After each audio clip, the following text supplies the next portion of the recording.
Okay, hey, what's up YouTube? Agent here for Scooter Diary Manila. So welcome once again to my channel, and today, okay, it's weekend. I'm just gonna, stroll around and see where I can, where this motorcycle can bring me. Alright? Okay.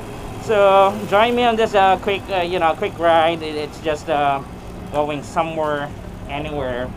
Alright. Nothing is specific destination, no specific destination. I'm just gonna, be one with this motorcycle. Okay, so just gonna be one with this motorcycle wherever it brings me. Alright, so hope you guys are doing great. Again, it's actually weekend today, so typically that's the time I bring this motorcycle out. I don't normally use this on a weekday basis due to the fact that it's a bit heavy, and at the same time it's not very maneuverable, not very nimble on the street, and of course, not to mention, it's a bit hot when you bring it in between the traffic, and due to the size, I just couldn't squeeze myself into some of the traffic congestion in our area. So yeah, typically only during weekend I bring this along with me to make sure I put in miles and miles of experience and kilometers on it. Ooh, nice Kawasaki there. Small bikes. It's nice. I think I saw that somewhere in Motorcycle City. It's a bit expensive though. I'm not sure if this is the one I saw, but one thing for sure, the one I saw in Motorcycle City, Kawasaki, which is somehow similar to this one, cost like 100 plus thousand, which is really expensive. Okay, so I'm not really sure if that's the motorcycle, but it's really nice looking. So this is the challenge commonly encountered on this type of motorcycle. I mean, it's not very nimble in terms of traffic situation, but nonetheless, okay, as long as I'm in a shade, it's no problem for me. But of course, you're gonna ask me, I wouldn't really recommend it on a daily use.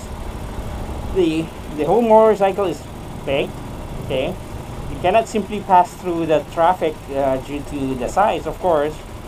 Before, if you can imagine, before I have the bar end mirrors that I have here, which really makes it more wide. So imagine that you simply cannot go and squeeze yourself in between the traffic.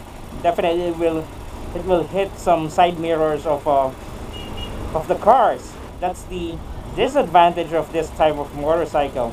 Not to mention, of course, it's a manual transmission, which you need to really, I'm having trouble finding a neutral, and a good thing now I was able to find the perfect combination and adjustments of the clutch.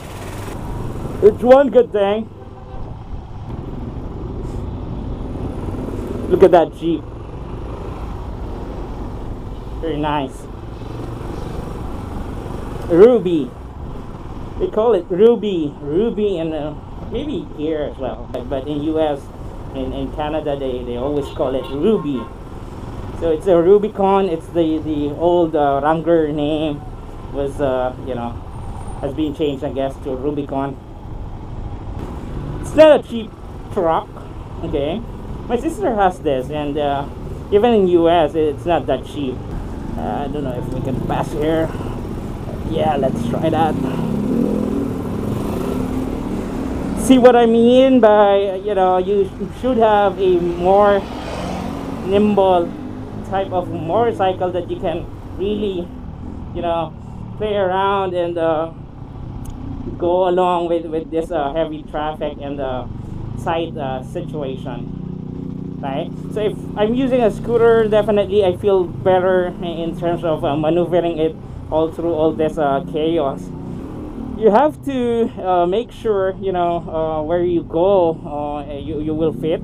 Not to mention, you know, you should anticipate the space in between, because if in case you outbalance yourself, you still have that space where you can lean over and put in your feet for to stabilize yourself, right?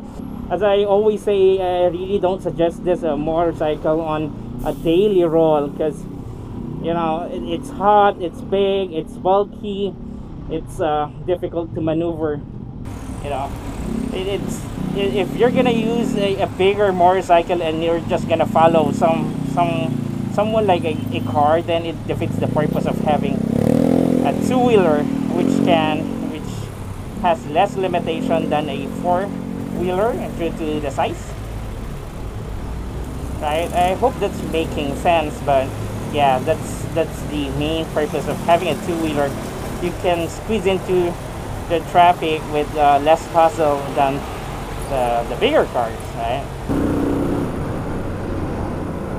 So okay, so recently actually just wanted to share with the rest that I was thinking of selling this bike. I mean, in exchange for a more easy to ride motorcycle like a scooter. You know, when I was looking for a bigger motorcycle which can be used in expressway, you know, I was thinking of the Kimco Exciting 400i. Although yes, as we all know, it's very expensive. I mean, there's no other motorcycle out there at 400cc scooter which is lower than typically the price range is like you know, almost 1000 per cc, right? So if you're having a scooter or a motorcycle which is 1000 cc, typically if it's really good, it should be within the range of 1 million. So that's how I normally compare the costing versus you know, the size of the engine. Okay, that's typically the common cost that you're gonna see in the market.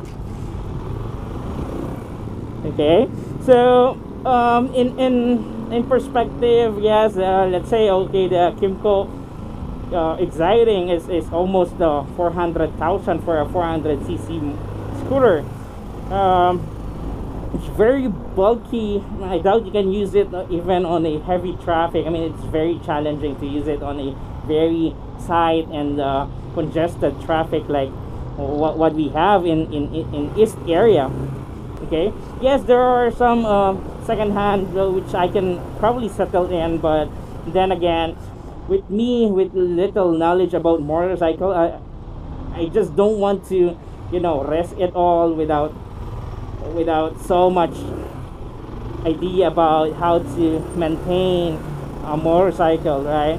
So that's my take during that time. Now when this Kimco X-Town went off for sale, you know, I already have this Cafe400, and in fact I was like thinking, okay, why don't I sell my Cafe400 for an exchange of the Kimco X-Town, right? So that's what I was thinking on during the time, and you know, it took me like a couple of times to think about it, make sure I make a right decision, and in the end actually I ended up, you know, keeping this motorcycle for myself. You know, yeah, the X-Town is a bigger scooter that is more comfortable, more you know, easy to ride. I might be wrong, right? I mean, what do I know, right? Who am I? Tell me if I made the right decision. X-Town versus this one in terms of riding capabilities on a weekend basis. Yes, this has a capability of running an expressway legally as much as you wanted, but then again I would say running on expressways is an overstatement. Okay, you don't typically run there. I seldom ride in expressway because I really enjoy the scenery and the locals that you can get from going through town to towns. Anyhow, I'm riding on a weekend basis, and typically there's less traffic that you can expect. Okay, so tell me, guys, what's your feedback about it? What's your thoughts? You know, wanted to hear what you guys are. What are your thoughts on that point? And let me know. Let me know. Alright guys, so I'm already somewhere near my destination, so thank you so much for joining me in this quick journey. Please don't forget to like and provide comments on my videos. Okay, subscribe to my channel as well, and make sure you hit the bell button to make sure you're fully notified once I have a new upload or publish a new video. Alright, thank you so much once again, and ciao for now.